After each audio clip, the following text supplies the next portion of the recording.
So specific heat capacity today. What we're going to do is we're going to heat two substances and watch how their temperature rises at different rates. So we're going to put some alcohol in one beaker.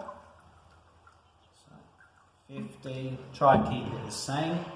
You know the rules. Let's put that in there. I know you can't see the thermometers, but that's for me and I can explain you. And then we put some water in here and we put the same amount in there, 50 mils cubic. Notice that my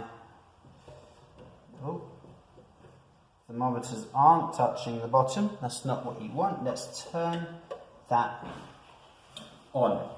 So the specific heat capacity of a substance tells us how quickly it heats up. So in one of these we have alcohol and in the other we have water. Water has a high specific heat capacity. That means to heat it up, you need to put in a lot of energy. Now I'm going to give you the definition for specific heat capacity here. It's the energy required to heat 1 gram of a substance by 1 degree Celsius, which as said tells us how easily we can heat something up. Now water actually has a relatively, in fact it has the highest specific heat capacity of all known substances, or all substances that occur naturally on Earth. What does that mean? It means that to heat water, or for water to go up by 1 degree, we need to put a lot of energy in.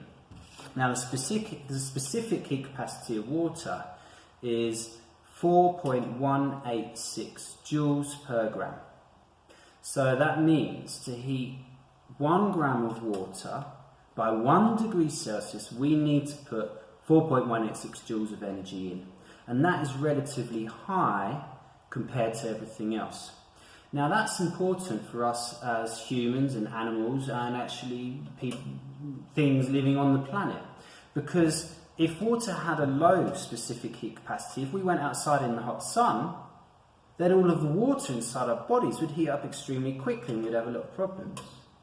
It would mean the water in the oceans would heat up really quickly and evaporate, or change the patterns of the weather and the currents, and we'd have problems. So the fact that you need to put a lot of energy into water to raise it by 1 gram is very important for all of the life's processes. So bear that in mind for geography or biology. So if we look at these two, here we go. This one is boiling a lot quicker. We've transferred energy to them at the same rate. The heater's been on for the same amount of time and heating these up. We transferred the energy at the same rate, but this has a lower specific heat capacity, which means it needs less energy to heat up 1 gram of it. If we look at the thermometers, this is almost up to 60, and that's on 55.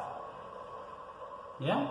So this one is heated a lot quicker than that. That's ethanol and it has a lower specific heat capacity.